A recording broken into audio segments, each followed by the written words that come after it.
And so this morning we have with us our keynote, Dr. Ignacio Lopez. Dr. Lopez uses only one metric to determine the utility of structures, strategies, and approaches to education, and that's basically, is it good for kids? Ignacio has dedicated his professional career to supporting students, each and every one of the precious young lives entrusted to us in schools every day. A leader in the field, Dr. Ignacio Lopez is a former high school teacher, school administrator, and community college president.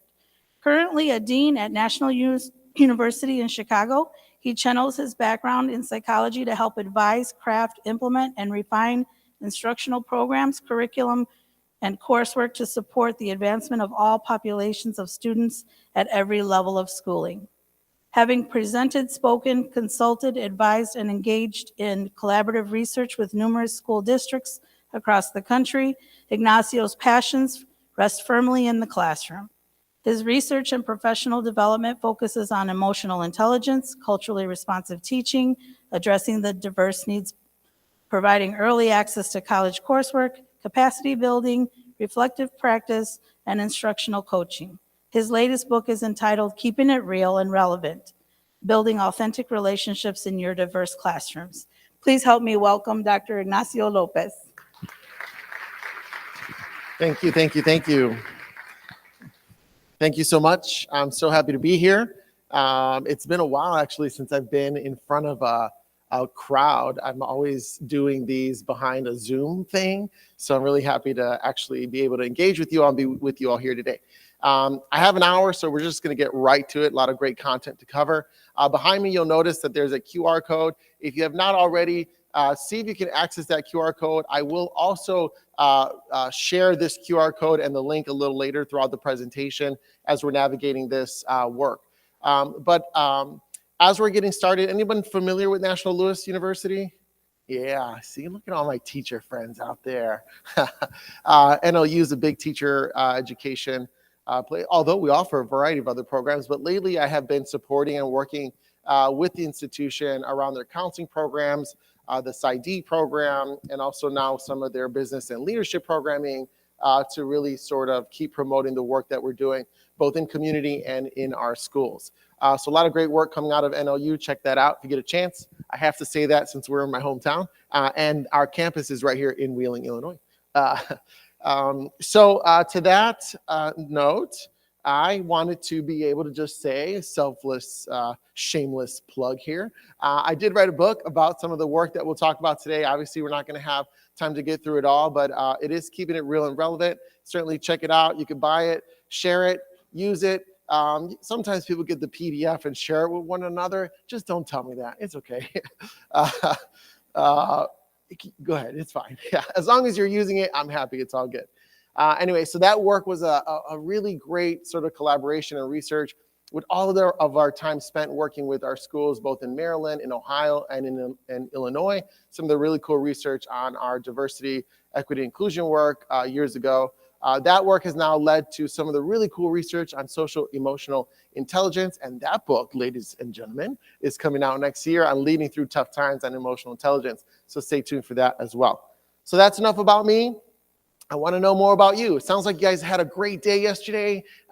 Pete Hall is here. Oh my gosh, I'm so happy that Pete brought me out here as well. Thank you again to the administration for bringing me out here. I am curious to know how we're all feeling today as we're getting started. I like to get a pulse on things, right? Because it's really interesting for me to get your vibe because I feed off of your energy. And so for my Michael Scott fans, I'm asking you to think about, how are you feeling today on a scale of Michael Scott? Do me a favor.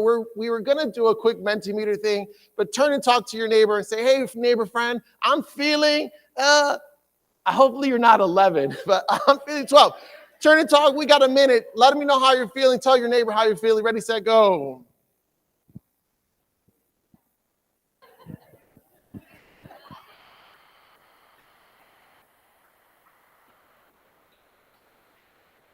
You're feeling good? 12s?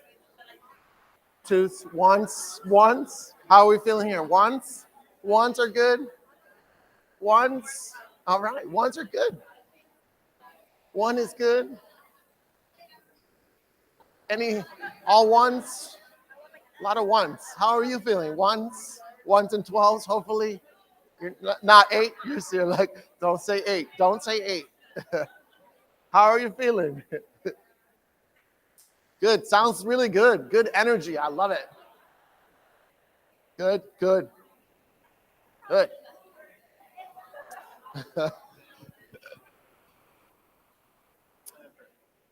Okay.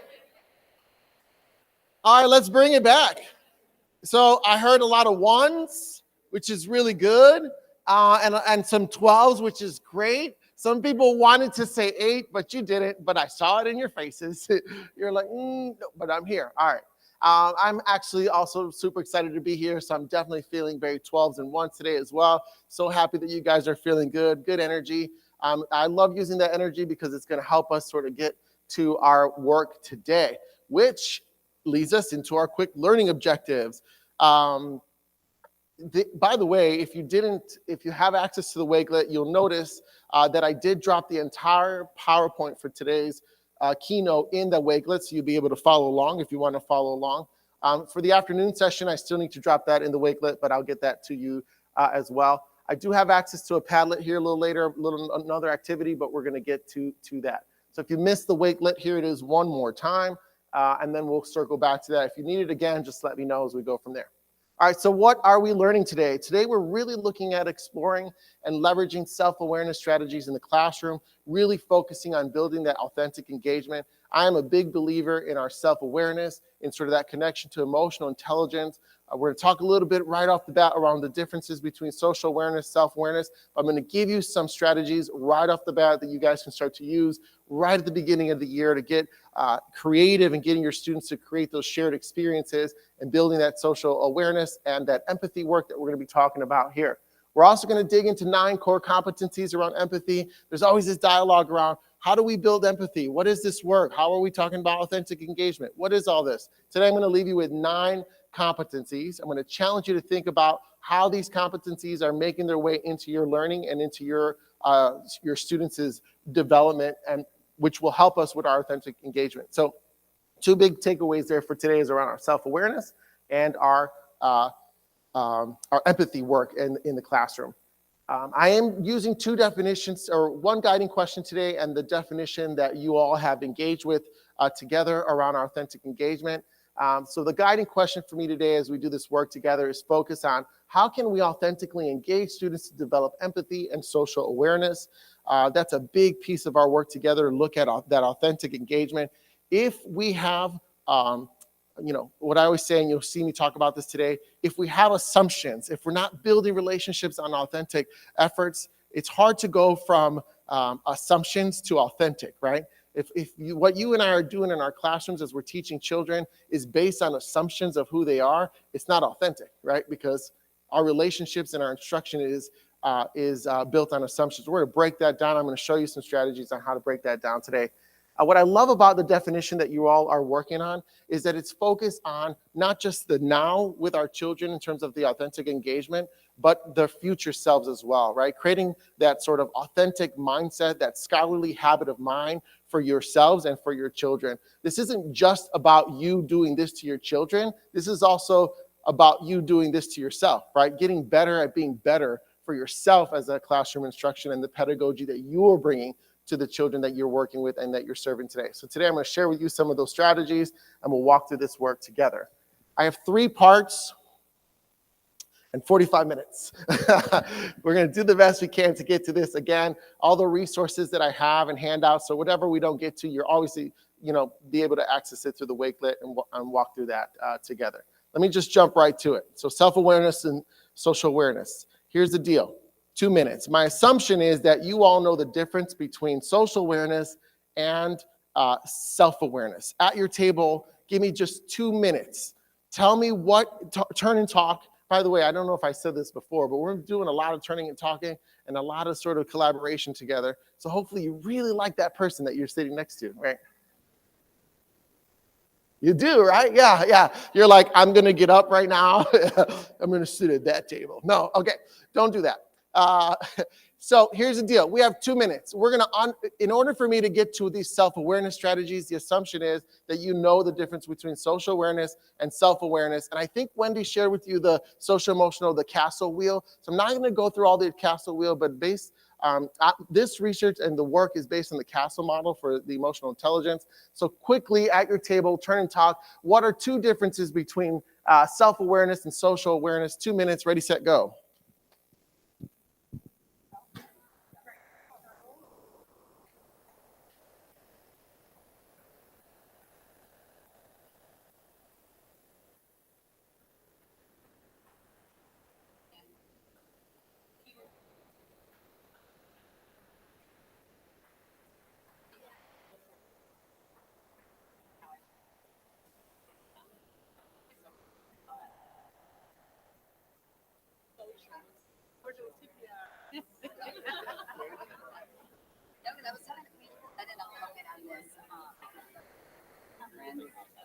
Oh my God, what was that book that we middle school?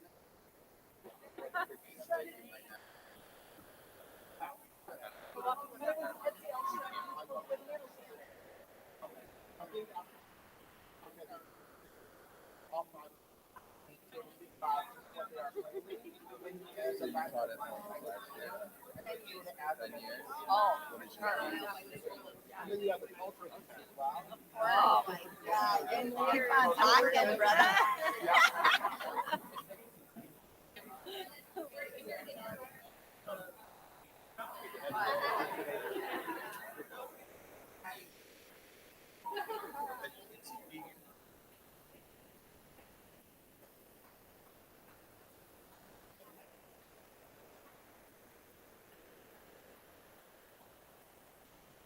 Okay, we ready? I know I didn't give you a lot of time,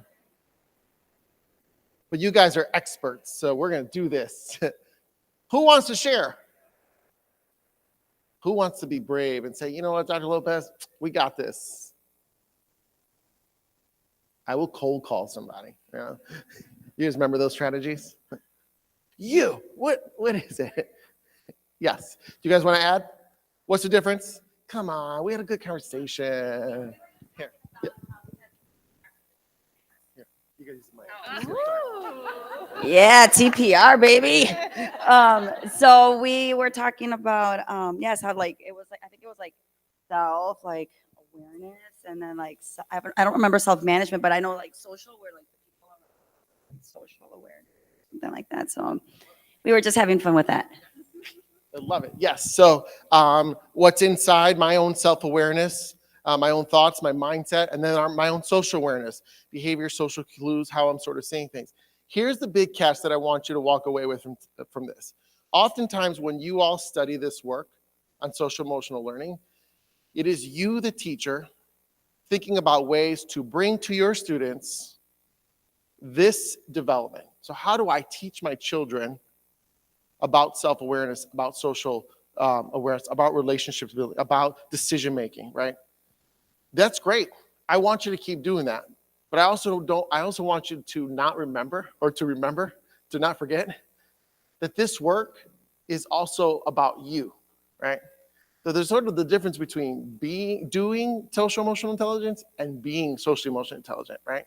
So if I personally struggle with my own self-awareness, and yet I'm trying to come to the classroom and try to bring some strategies to my children, right? There's a delicate balance there, right? And how we do this. The key to getting better at emotional intelligence is to not do this work in isolation and to not do this work alone, right? Which is connected to some of the strategies I want to share with you today. Oftentimes, we talk about the multiple strategies, and these are those definitions. They're in your handout. You can check those out there. When we talk about the work that we're doing around social emotional intelligence and self-awareness, we have to be engaged in doing this with our children. If you're talking about authentic engagement and you aren't authentically engaging with your students, it feels like there's sort of this like big elephant in the room. It's just sort of this disconnection. So oftentimes when we're talking about engaging and bringing this work with our strategies, yes, I want you to do your think, pair, shares. I want you to have these really great opportunities, but I want you to do this work with your students and with your children. I also need you to remember that as you're standing in front of a crowd or in front of in front of an audience of children, your children are making assumptions about you. So I've been talking to you for about, 15 minutes or so. And this entire time, you all have been looking at me, making assumptions about me, right? And it can be uncomfortable. I've been doing this long enough where there's days where I can be, it can be daunting. But I recognize that in order for me to do better, to get better at working with you and sort of providing the strategies, I have to build a better relationship with you all, right? And it's hard to do in 40 minutes, but I'm going to do my best, right? And one of the best ways to do this is to break down those assumptions that you have of me, right? And these are really great ideas and strategies that you can also think about bringing to your classroom at the very beginning of the year. What concerns me often is when I work with teachers, and it's sort of December, January, February, and the students are still making assumptions about you as a teacher, right? There's sort of something that happened or that had not happened in terms of the relationships that you've built with your students. You want your relationships to be built on realities and not on assumptions. So here we go. I'm going to do a quick strategy with you guys. I've been talking to you for 15 minutes. I hid the answers in the Wakelet because I know some of you want to cheat, right? So I'm going to break this down really quick. We're going to go through this really quick. You all have been making some assumptions about me this whole time, which is fair. But I want you to sort of shout out some of the answers. I'm going to unpack the realities of who this Lopez guy is. So on that note, what do you think my favorite color is? Based on just walking and talking, blue, green, brown, oh, good, pink, yeah. Yeah, we got some middle school teachers here, I see. Pink, fuchsia. Yeah. I should have said, make some assumptions, but don't make me cry, okay? Yeah, I do have feelings. Actually, my favorite color is blue. Where do you think I was born? U.S., Chicago, California. Someone said in a hospital. Yeah. Thank you. No, I was actually born in San Juan, Puerto Rico. I was raised there until I was about 2 or 3. I was actually born on the island. Very difficult getting my birth certificate. That's a story for another time. How old do you think I am? 35. Oh, man. Ooh, Pete, thank you. Yeah, I appreciate it. You guys are so good. I'm actually 42 years old. Good grief. This guy's so old. Get him out of here. No, 42 years old. Yes. Do I have kids? Okay, how many kids do you think I have?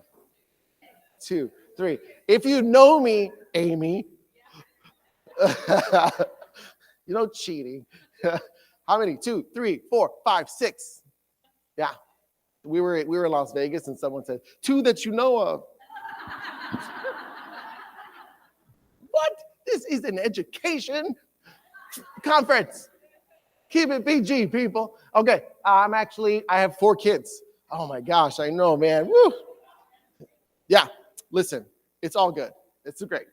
Yeah, yeah, it's good. Yeah, it is 17, 15, 12, and 10. Girl, boy, girl, they're all great. We actually live here in Skokie, District 219, Niles North, Niles West area. I'm on their school board, so that's always fun. I was also on the East Prairie District 73 school board. I served there for 4 years. That's when I met Amy. Yeah, all good things, all good things. 4 kids, they're doing great. My wife is awesome. She's also a teacher. She's a reading specialist, although she's taking some time off, but she's working with District 68 right now in Skokie, doing some cool things. What do you think my undergraduate degree is in? Undergraduate, fine arts. Close, yeah. Physics, communications. Actually, my degree is in English. It's in nonfiction writing and poetry. Yeah. I told my dad, I'm going to major in poetry. My dad's like, what the son of a... My dad is a retired global director for Pfizer. It's a small drug company. Yeah. So he's retired. They're out in San Antonio now doing their thing. What do you think my favorite baseball team is? Ooh, this is going to be one of those. I forgot we're in Illinois. And we're on the north side. I'm actually a White Sox fan. Yes. Listen, I have to explain because every time you're on the north side, you got to look. The first time I had a sip of beer with my dad was at a Sox game. The first time I stepped on a piece of pizza, long story, was at a Sox game. You know, it was just great. So very nostalgic. All right, so why do I do this, right? What's my point? I have two big points. The first is very simple, right? Assumptions of people, places, and things in the school space can deter, alter, or halt student learning. As educators, we have to break down assumptions early. If you are talking about authentic engagement and you are not breaking down assumptions, you are doing something wrong, right? That's the first, absolutely first big part. And it starts with you as the head of the classroom, building those relationships and modeling this behavior for your children, accepting of all children in the learning space, right? I said this earlier, you can't have authentic if you have assumptions. And then number two, the second reason why I share this is because when your students can unpack, discuss, and share their own awareness and some of their own realities in your classroom, those shared experiences can enhance social awareness, authentic engagement, and empathy. Shared experiences, like the one that you and I just had, can lead to greater social awareness, which leads to empathy, which can lead to greater authentic engagement. You cannot do this work if you are not unpacking and working towards those authentic relationships. That's the big piece of this puzzle. So how do you do that? So how do you do that? Well, I just shared with you one strategy. You could do that, but you don't have to add all of the like, how old am I? Although I bet you every single one of your students always wonders, I wonder how old my teacher is. Right? I wonder if they are dating. I wonder if they're married. I wonder, right? You know what I'm talking about. It is that thing, right? Someone said, someone shared too much. I had a teacher say like, how long do you think I was divorced? And I was like, listen, buddy, that's too much awareness. Too much. All right. So a couple quick strategies. And by the way, in the Wakelet, what I did for you all, I added there's a PDF in that Wakelet sort of link to a document that's titled Self-Awareness Packet. In that packet is 18 different strategies that you could think about using and planning with your students as you talk about building these authentic relationships in the classroom and as you're thinking about self-awareness. One way to remember this is to think about the difference between icebreaker activities and self-awareness activities. Icebreaker activities are very like on the surface, which is great, get in order between your birthdays or, you know, those sort of really cool strategies. The other strategies go a little deeper into having your students speak a little bit more about their own realities. And so one of these strategies I like to share is the self-awareness strategy, is the mask activity. This is a strategy, we don't have time for this, but you would say to the students, hey, draw a mask, one mask depicting what you think you look like on the outside, and the other one depicting what you look like on the inside, what the world doesn't see about you, right? And so it's a really cute activity with different grade levels. You can see this done differently to really sort of also sort of share and put up in the classroom space. I saw this other activity when we did like the back to school activity behind the mask activity. I thought that was cute because it's sort of post-COVID, which I thought was a really nice strategy to sort of talk about what you don't see behind the mask. I thought it was a really cute activity. The me in the bag, you probably have seen this activity before. You probably do this activity. There's different ways to do it as well. We talk about sort of like an arts and crafts approach to sort of decorating your bag as well. So it's not just what's in the bag, but it's also sort of what's on the bag and sort of sharing a little bit more about sort of those key objects. As we get older and we're working with more of our older students, some of these other strategies include what I call the under the influence media strategy. I think we live in a world where oftentimes when you try to build these authentic relationships with your children, sometimes they believe that their authentic self is coming to them from sort of social media platforms. And you and I both know that that's not always the reality, right? That sometimes there's just sort of these data feeds that are pumping information to you through your social media channels or social media feeds. So how do you do that? One really nice activity is to think about the media influence strategy and have your students think about, hey, define your authentic self and also define how the media might be informing your authentic self and sort of unpack that. All of these strategies that I've just shared with you right now, excuse me, are in the self-awareness packet. You can adjust these activities or strategies as you feel that you need to. Just remember that the whole point of these sort of self-awareness strategies is to build, is to create those shared experiences among and with your students, and that you're also doing this with them, right? So that they're not just doing the media strategy by themselves. You're going to do it with them. That's a big piece of the puzzle as we're sort of engaging in this work. This next strategy idea comes from some work that I have been doing with another partner organization called ASCD. I'm not sure if you're familiar with them. But we've done some work with them and AT&T. And AT&T has put together some really cool videos. Have you seen this already? It's called the Achievery. No, maybe. So the Achievery.com and AT&T came together and said, hey, we want to use some of our really cool clips from Time Warner, movie clips that you can use in the classroom to sort of target emotional intelligence, to target empathy, to target math skills, et cetera, et cetera. You can go on the Achievery.com website. It is completely free. And you could download some really cool strategies, tools, tactics, videos that allow you to sort of touch on some of these key themes. And what's cool about this, I'm going to show you a video here. Excuse me. What's cool about this is that the entire tool also walks you through your sort of Common Core state standards alignment. It walks you through some guiding questions. I don't have time to show you all of these ideas in there, but I did drop the Achievery.com into the link into your website. You should totally check that out. I wanted to show you this clip. I was going to show you the Batman clip, but I didn't get to it. But I want to show you the Scooby Doo clip. So here's the deal. You and I have been talking about sort of self-awareness strategies and creating these shared experiences, right? How our shared experiences can lead us to creating better social awareness and engagement and an authentic connection with one another. So I'm going to show you a Scooby Doo clip. This is one of my favorite cartoons. And I want you to sort of think about this video, right? If you and I are talking about shared experiences and vulnerabilities or awarenesses amongst each other, think about how you might see that enacted in this quick clip between Scooby Doo and Blue Falcon. Also, trivia question, after listening to the video, who is the Blue Falcon voice? All right, hang on one second.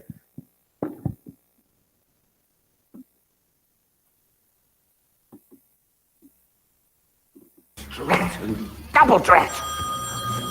What is it? Scooby-Doo's friends. How perfect. Send me their location to meet.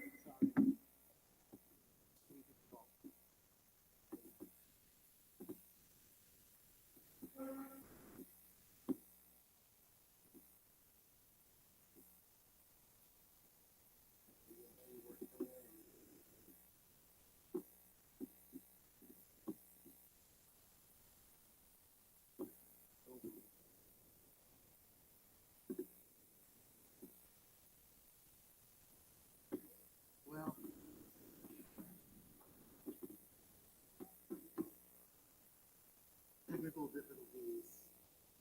Hang on one second. Here's the deal. I got 1 minute. I'm going to fix it. How do you take it?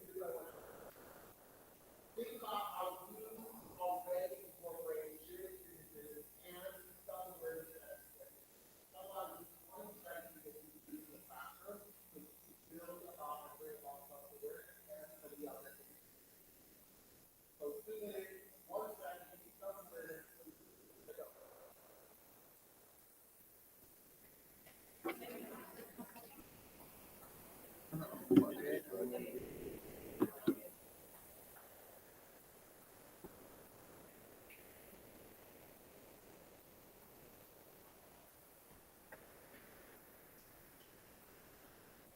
It's actually, I went to the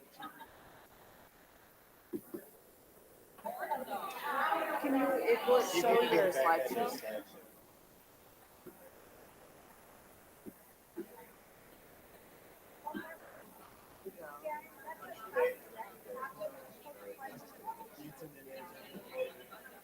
So it's like the display is only grabbing your slideshow as opposed to your desktop. Yeah.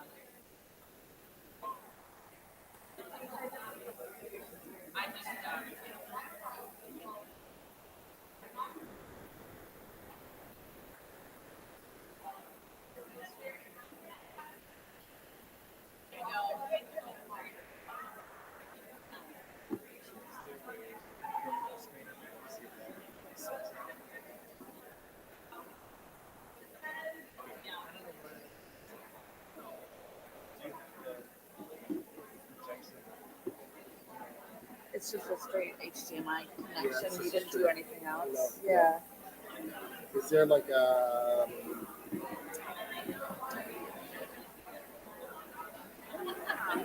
One of my guys.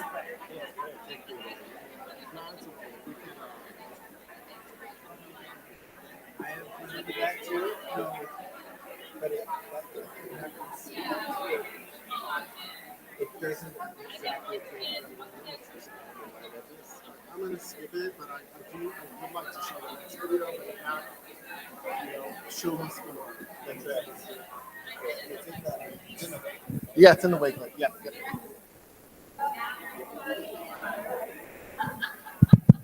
Okay.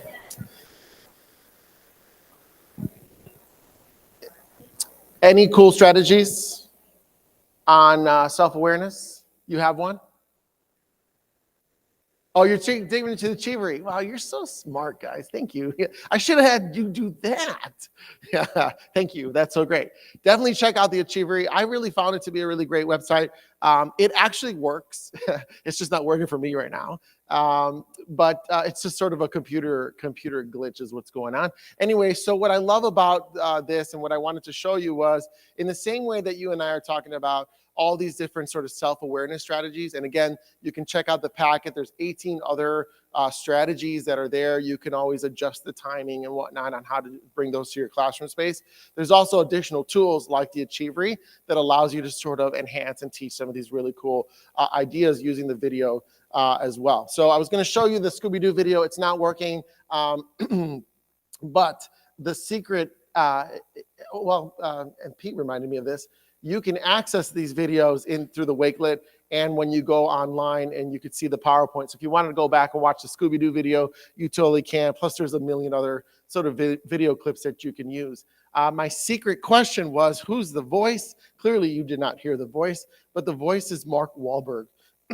So I'm sure some of you would have guessed it. But Marky Mark is the Blue Falcon.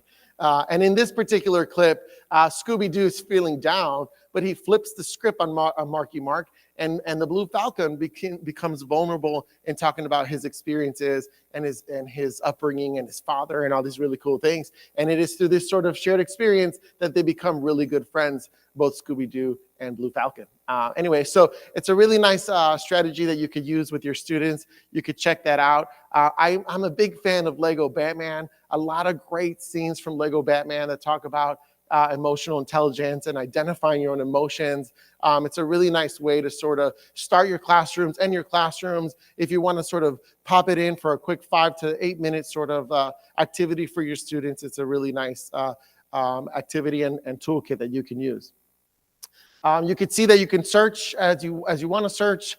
You can sort of scroll through the different types of ways to sort of find these clips. I think it's a really cool tool. You should keep checking it out. So on that note, let me just conclude this part one. Excuse me. So I have 2 big takeaways from part 1 that we've talked about today, and then we're going to move on into our competency conversation and get into some dialogue at your table around some cool empathy work. So part 1, just my big sort of takeaway is, when your students can unpack, discuss, and share their own awareness, some of their own realities in the classroom, really those shared experiences as we've talked about, it leads towards empathy, social awareness, and that authentic engagement that you and I have talked about. And then one way to authentic engagement is through authentic relationships between you and your students. Make sure that you are also unpacking who you are with your students as well, because it will definitely go a long way. Make sense?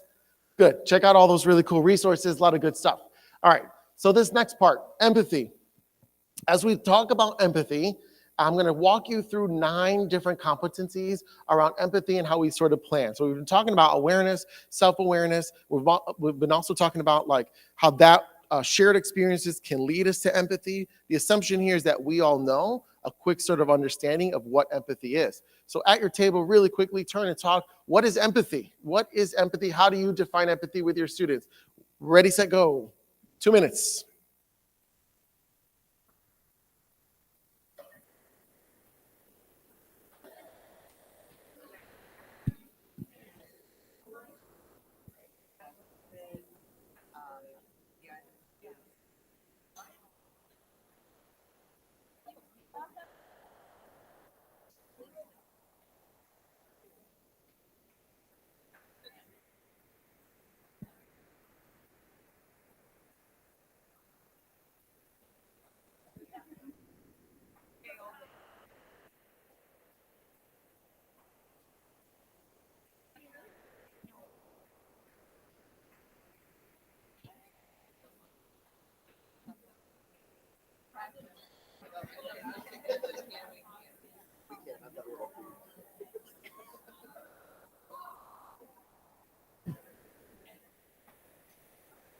guys defined empathy yesterday or day before? Yeah. You guys have it? Come on. I'm the guy. Wow. Understanding people's feelings. Yeah. That's like putting yourself in someone's shoes. Good. Did you discuss this yesterday? No. We always try to connect some of our work.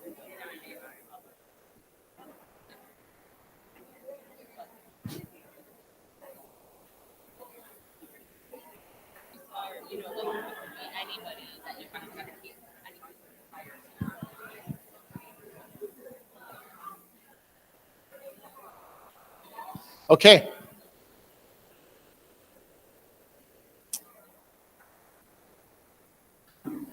Great. Okay. So very, very good. I was able to walk around and hear a lot of your definitions, and really we are all calibrated. You guys should give yourselves a big round of applause there. The ability to understand others' feelings and needs, absolutely. How we go about doing this, right, is key, because it's one thing for you and I to be able to engage in this work, and the idea that your students just automatically have empathy or that you have empathy, right? There's sort of an opportunity for us to sort of cultivate, to nurture this work and how you and I do some of this planning. And so absolutely, the ability to understand others' feelings.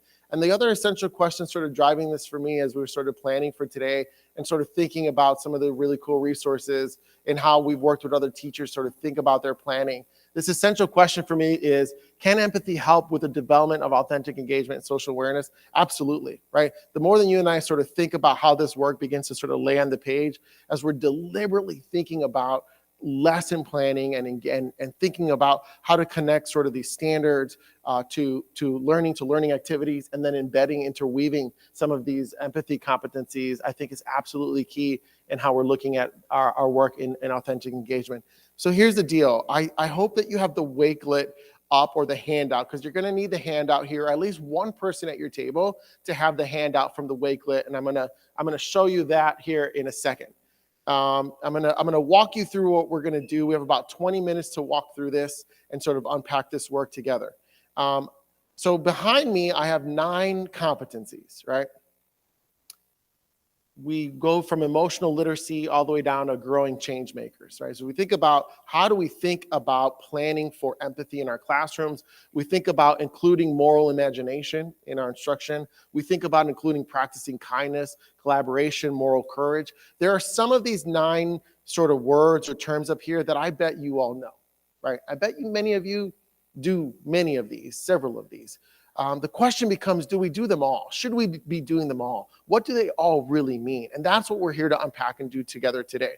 We're talking about self-awareness and authentic engagement and all that work being connected to empathy. Then how do we sort of bring about empathy and sort of creating those shared experiences with our students? These are 9 ways that we can sort of think about doing this and implementing this sort of in our lesson planning process.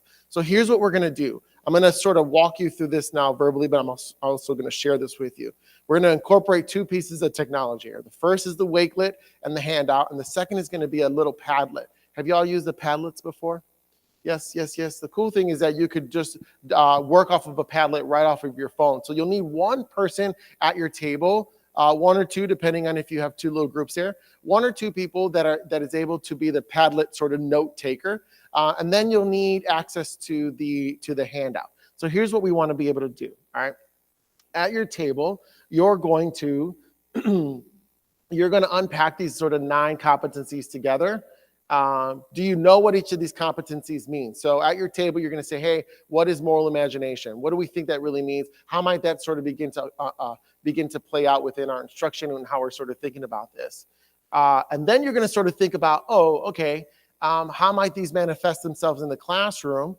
We'll think about them as sort of grow and glow areas, right? So in the Padlet, very simple. You're going to say, okay, this is an area that the table and I talked about, a grow area, or this is a competency that we talked about as a glow area. And so you'll be able to sort of walk through that. We have about 15 to 20 minutes to sort of knock this out. I'll walk around and certainly walk through and sort of give additional explanation as we need to sort of get to this. If you can get through all 9, you are the winner. right? If you don't get through all 9, it's okay, because the cool thing is you could take this activity and the handout and leverage this at one of your PLC meetings, one of your grade level team meetings. You can also go back and sort of unpack some of this work together or on your own and sort of reflecting on your sort of processes. So here's the deal. The QR code on the right is the Padlet QR code. So if you have one person on your table, have them come up, take a quick snap of this so that we can make sure you have it loaded on your phone. So you'll be able to include that there. The document on the left is the Wakelet. Several of you already have that access there. Here's a secret as well. The Wakelet has a link to the Padlet. That's a lot of lets, but that's what you know what I'm saying. All right. I'm waiting just a minute while you guys have access to the Padlet. We can always go back to that. Again, the link to the Padlet is in the Wakelet. All right, let me show you this as it's going through, and then I'll come back.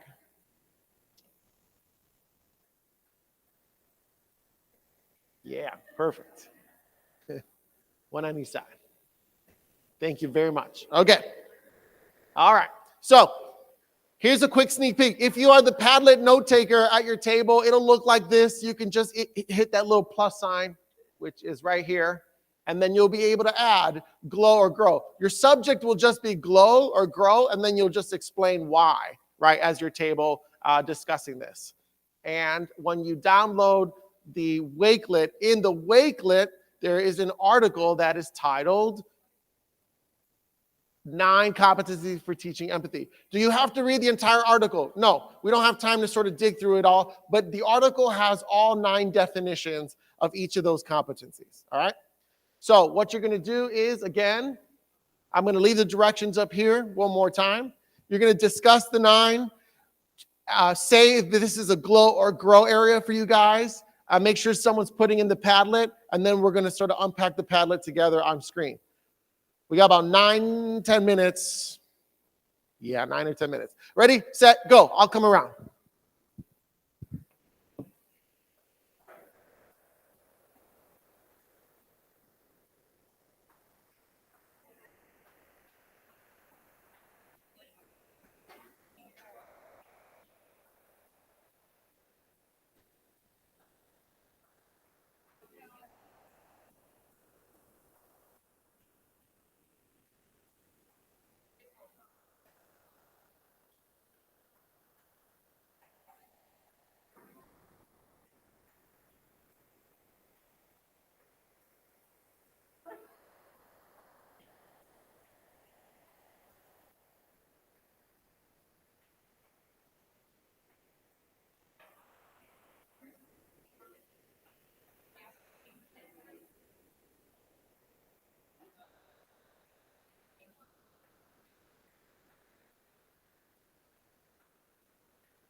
that it's like a extended screen.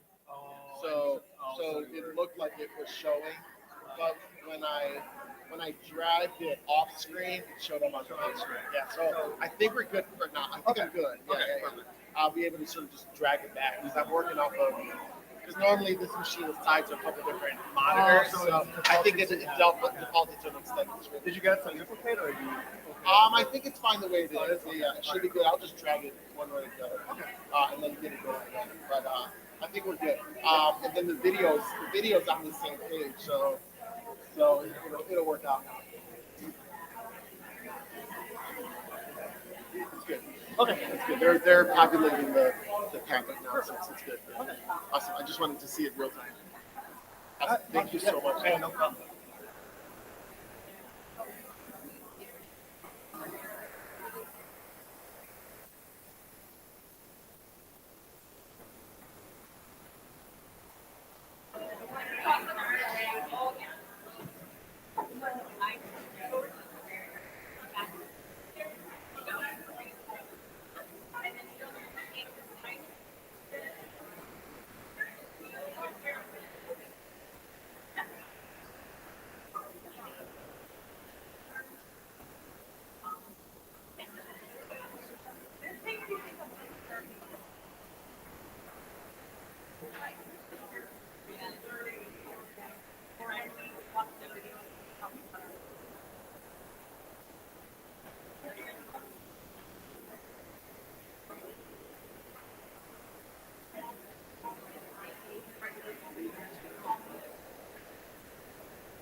We have like 3 minutes, 3 minutes, so make sure you get through as much as you can. 3 minutes.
We're gonna run over. Run over. Okay. Okay. Yeah.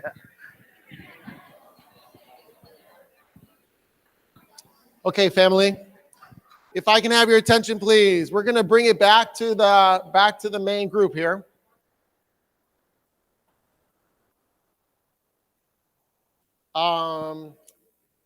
So thank you. We're gonna go over time just a little bit, so we'll get. I appreciate the grace, but because I do want to show the one video that connects to this work. Okay, so here's some quick thoughts and reflections. You'll notice behind me, and by the way, you will have access to this Padlet. This Padlet is yours, and you can use it and go back and revisit your grows and glows mid-year and then end of the year as you're sort of thinking about areas in which we want to sort of continue to get better at getting better, right? There's some really nice areas. If you look at sort of just like a quick synthesis in terms of areas of opportunities for teaching our students about emotional literacy, we're talking about sort of moral courage. That's number 8. And then the last one, number 9, is really about sort of that action piece. We had a nice dialogue here around that definition of empathy that you all sat in Wendy's session yesterday around empathy is sort of recognizing, but also action, right? There is action to that. So thanks to Wendy for sharing that yesterday. That's why I love sort of connecting this work, right? Because if we know we want to sort of drive to that sort of authentic engagement and those sort of shared experiences, it is through those shared experiences that we lead and get more towards empathy and more support for each other and more growth and change and success for our children. I appreciate you all sort of navigating this. What I wanted to do right now is just to show you what this might look like in a classroom. So what I asked you to do the last sort of 10 minutes or so was to, at your table, you all defined and sort of unpacked these 9 competencies, right? You sort of talked about these glows and grows in how these manifest themselves in your classroom. And then you all talked about how these areas might be, oh boy, how these areas might be able to, how we'll see these areas. All right, don't. Well, okay. I think this happened yesterday where the thing turned off. Hang on 1 second. I'll see if I can get it going again. This was the last thing. Oh man. Oh, there it goes. All right, we're good. Oh my, I'm just gonna hurry up and do this one. All right, so where's my thing? Here it is. All right, so this one here. Okay, so what I asked you to do, I talked about sort of the action. I always talked about good teachers know how to narrate the action in the classroom, right? So what I just asked you to do was to sort of sit, think through those 9 competencies, reflect on your grow and glows. There's obviously area. This is not an I gotcha thing, right? I didn't, Ignacio didn't come here to be like, wow, these teachers are not good. I didn't do that for this, right? This is an opportunity for us to sort of unpack and understand some of our opportunities to get better at our instruction so that we can serve every single child that sits in front of us, right? One way that we do that is through these efforts and our empathy competencies. What I wanted to do, this last thing, was to say, okay, so we talked about self-awareness strategies. We talked about these really cool competencies. I want you to see some of this in action in one classroom. So I'm going to play this video, and you're going to listen for which empathy competencies sort of came out in this teacher's lesson. Where might you see them so you would define? Of these 9, which ones did you hear? And then I'll show you some of the ones that I sort of walked away with as well. All right, so here we go. Quick video. Find the competencies. Buddy, please work. I want you to look at the article, okay? I want you to look at the last line. How you choose to interact with the opposing forces within you will determine your life. Starve them, starve one or the other, or guide them both.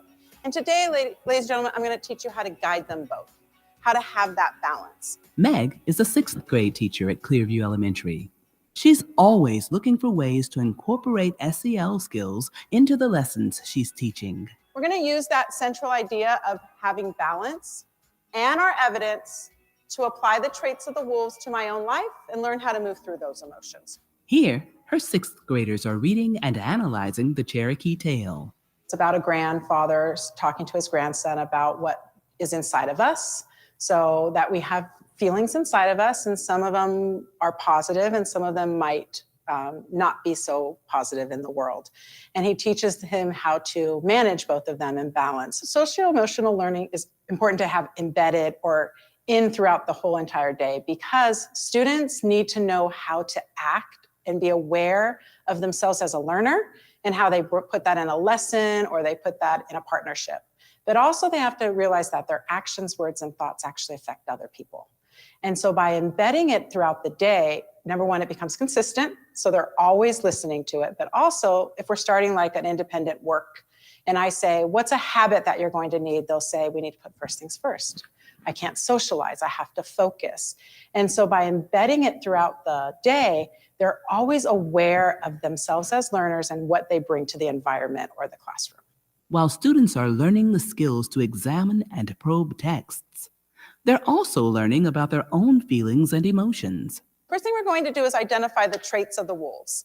If we're going to identify traits, what are some habits that we need to do with ourselves to make sure that we are being successful with this first one? Clearview is using the Leader in Me program's 7 habits to provide a common language for social and emotional learning throughout the school. Leader in Me was a program that my SEL committee kind of was very interested in. They presented it to the staff. The staff was really interested in it as well. It has the 7 habits of highly effective people, but they've taken it down into kid language and made it applicable in classrooms with lessons. The habits are: you're in charge, have a plan, Work first, then play. Everyone can win. Listen before you talk. Together is better. And balance feels better. It's a concrete way for kids to kind of know that habits are what help us through life and how we navigate like lessons or relationships. One of your habits is to look back at the article. And what habit is that? 3. Okay, which is? I'll put first things first. We need to put first things first. What else do we need to do? Georgie. Really kind of think about the different traits that are on there. Like think about if you've ever, how do you say it? Like this trait, you've experienced kind of the trait before and think about it. Like Okay. why would it have this? Okay, so we're gonna think about traits. So we need to do some thinking. And we probably need to do some focus. So think and focus. And then I had them identify the traits so that they could see that when I have anger, the opposite of that is joy. Or when I'm happy, the opposite of that is sorrow. So they could see that these two wolves have it. So what I want you to do right now, I want you to look back into the article. And on your worksheet, you will see what the Native American, the Cherokee grandfather talked to as the white wolf and the black wolf. I want you to look back in the article and I want you to identify 3 traits of the white wolf and 3 traits of the black wolf. And you can work with the person next to you. I'm going to give you about 30 seconds to do that. Go.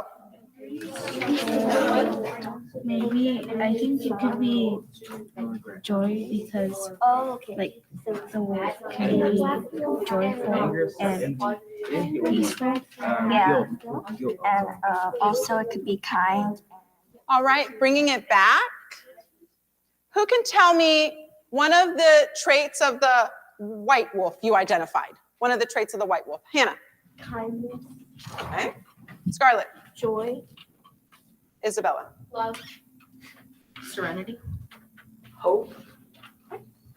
How about the black wolf? Amaya. Anger, Carmela. Regret, greed, Anger. All right, thank you. So I think it's nice to sort of review those 7 habits. We don't talk about the 7 habits today, but it's certainly interesting to sort of see how some of this emotional intelligence begins to sort of play out. So here's what I want to do. I'm going to come back to this. Where are you, Betty? Yes.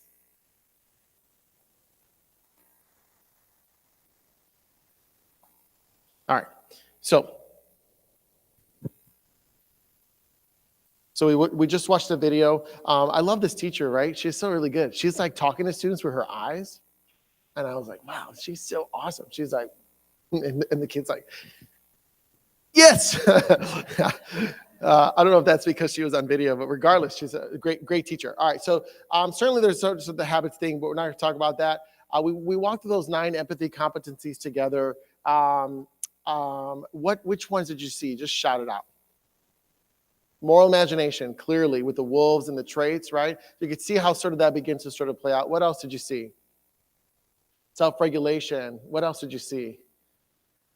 Emotional literacy, yes, sort of defining and speaking through that, right? Yes. So we also saw, right, collaboration, perspective taking, all those sort of big other areas that we sort of see. One of the things that I want you to know about this work is this work, it doesn't just happen, right? You and I, as educators, as teachers, we sort of think about sort of how this sort of begins to unfold and how we think about our lesson planning processes. The big takeaway for me in doing this work is that, oh, wow, I have to be conscious of teaching my students about empathy and about this sort of engagement so that they can engage together and moving toward that shared experience, which I think is absolutely key. I bet that if I asked you to sort of go back and say, oh, now rethink about your glow and grow, it might be different. That after watching this video, you're like, oh, actually, wait, I actually might do a little bit more moral imagination than I thought of, or I might do more around collaboration than I actually sort of thought of. I do love this idea of it really starts with sort of our proper planning and the work that we are doing together. So here's what I want to leave for you all, right? So today we talked about self-awareness and those self-awareness strategies, right? In order for you and I to get better at moving toward those empathy competencies, the relationships that you and your children have with each other and with you, they must be real. They must be authentic in themselves. They cannot be based on assumptions. So you have to move towards breaking down assumptions deliberately in the classroom space. We talked about that in part 1. And then in our second part, we talked about these big key competencies around empathy. And so the challenge for you that I'm leaving with you as we're starting off the year, and I know you guys are going to do some really great things, is I want you to sort of think about creating those shared experiences early, right? I understand your students are going to start coming back August 17th. It is right in day 1 that we begin to sort of unpack and break down the assumptions that we have of the children coming to us. I want you to sort of think about those 9 competencies in those first few weeks, right? Think about the lesson planning that you're sort of beginning to engage with, and think about where you might want to sort of engage in this work and see it unfold. And take some notes, right? The third big thing is sometimes we as teachers, we sort of do it and we reflect. Many of us sort of get in the car after a long day of work. We get in the car, we turn the radio on, and we just drive, right? So like trying to drone things out so that your self-reflection time, I know you're looking at me weird, but I know you get in the car. There's a lot of self-reflection that happens between the school and your home about why did Johnny do that? Or why did this happen? Or I should have used blue paper instead of pink paper, right? So I know that, right? I've lived that life. So part of that is to sort of do that reflection, but my challenge to you is don't do that reflection alone. Right? That's why you have teams here. That's why you have your own shared experiences here with each other as teachers, as colleagues, as leaders, as teacher leaders, because this work cannot be done alone, right? We have to plan purposely with our teams as we engage this work together.